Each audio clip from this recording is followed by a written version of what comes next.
Hello friends, स्वागत आहे तुमचं मोरेज रेसिपीमध्ये। आजची जी रेसिपी आहे ती अतिशय आपल्या आरोग्यासाठी फायदेशीर आहे, उपयुक्त आहे। त्याचप्रमाणे या रेसिपीपासून आपल्याला भरपूर प्रमाणात आयर्न, कॅल्शियम, त्याचप्रमाणे आपली शुगर लेवल कंट्रोलमध्ये ठेवण्याचं काम ही रेसिपी करते।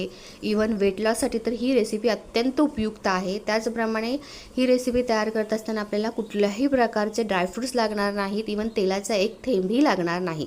तर आजची रेसिपी आहे नाचणीचं आंबील। चला तर मग पाहूया नाचणीचं आंबील तयार करण्यासाठी कोणतं साहित्य लागतं ते।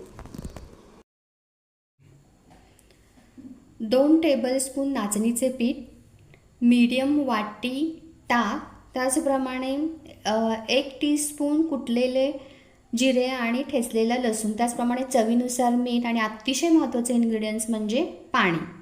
मध्यम आचेवरती आपण पाणी गरम करण्यासाठी ठेवणार आहोत।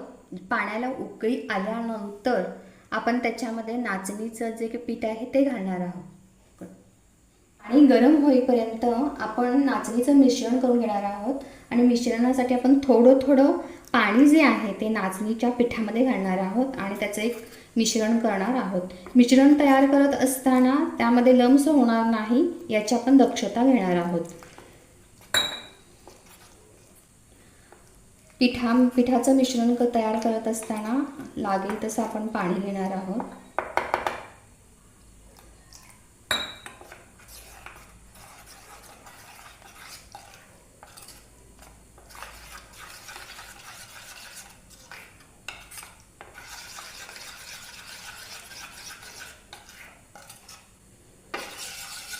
पिठाचं मिश्रण तयार करत असताना याच्यामध्ये पिठाच्या गुठळ्या म्हणजे लम्स तयार होणार नाहीत याची आपण काळजी घेणार आहोत।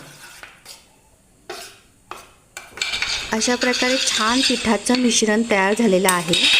मीडियम फ्लेमवरती आपण पाणी गरम करण्यासाठी ठेवलेलं आहे। पाण्याला जेव्हा उकळी येईल तेव्हाच आपण हे मिश्रण पाण्यामध्ये टाकणार आहोत। पाण्याला उकळी आलेली आहे, पण हे जे मी पाणी घेतलेलं आहे हे किती घेतलेलं आहे तर हा जो मीडियम ग्लास आहे या ग्लासच्या साहाय्याने 3 ग्लास पाणी मी हे घेतलेलं आहे। पाण्याला छान अशी उकळी आलेली आहे। उकळी आल्यानंतर हे जे आपण नाचणीच्या पिठाचं मिश्रण जे केलेलं आहे ते मिश्रण आता आपण याच्यामध्ये ओतणार आहोत। हे मिश्रण ओतल्यानंतर आपण जे 1 टीस्पून जिरे आणि लसूण जे कुटून घेतलेलं आहे ते आपण याच्यामध्ये टाकणार आहोत। त्याचप्रमाणे आपण त्याच्यामध्ये चवीनुसार मीठ टाकणार आहोत आणि नंतर आपण याला एकसारखं स्टर करणार आहोत। आता फ्रेंड्स बघा, आपल्या आंबीलला किती छान अशी उकळी आलेली आहे। त्याचप्रमाणे हे आंबील तयार करत असताना आपल्याला एक प्रिकॉशन घ्यावं लागतं, ते म्हणजे हे जे आंबील आहे ते सतत स्टर करत राहावं लागतं। कारण जर आपण स्टर केलं नाही तर त्याच्यामध्ये लम्स तयार होतात, पिठाच्या गुठळ्या तयार होतात। त्याचप्रमाणे उकळी आल्यानंतर अचानक सगळं मिश्रण पॉटच्या बाहेर येण्याची शक्यता असते। त्यामुळे आपण सतत त्याला स्टर करत राहणं गरजेचं आहे। हे जे आंबील आहे ते तयार होण्यासाठी 5 ते 7 मिनिटाचा वेळ लागतो। 5 ते 7 मिनिटामध्ये मिश्रणातील जे पीठ आहे ते छानपैकी शिजतं आणि आपलं आंबील तयार होतं। पहा फ्रेंड्स, किती मस्तपैकी त्याला ब्राऊन कलर आलेला आहे आणि 5 ते 7 मिनिटात आपली झालेली आहेत। आपलं आंबील आता तयार झालेलं आहे। 10 मिनिटं आपण हे आंबील आता गार करण्यासाठी ठेवणार आहोत। त्यानंतर आता आपली 10 मिनिटं झालेली आहेत आणि आता आपलं नाचणीचं आंबील जे आहे ते थंड झालेलं आहे आणि पिण्यासाठी आता तयार आहे। जेव्हा आपण नाचणीचं आंबील सर्व करतो तेव्हा त्याच्यामध्ये एक अतिशय महत्त्वाचे इन्ग्रेडियंट्स त्याच्यामध्ये इन्क्लूड करणं गरजेचं आहे आणि ते म्हणजे ताक। नाचणीचं आंबील हे थंड असतंच, पण जेव्हा आपण त्याच्यामध्ये ताक इन्क्लूड करतो तेव्हा त्या आणखीनच कूल होतो।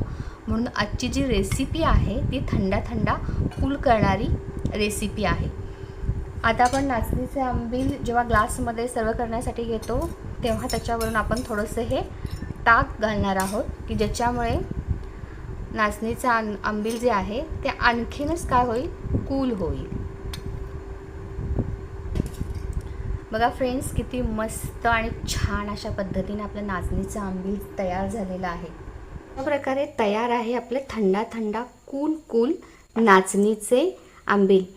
फ्रेंड्स, तुम्हीसुद्धा हे आंबील नक्की ट्राय करा, कारण अत्यंत कमी वेळेमध्ये कमी साहित्यामध्ये बनलेलं हे आंबील आहे, जे आपल्या शरीरासाठी खूप फायदेशीर आहे. आणि फ्रेंड्स, माझ्या चॅनल लाईक करा, शेअर करा, सबस्क्राईब करा. थँक्यू.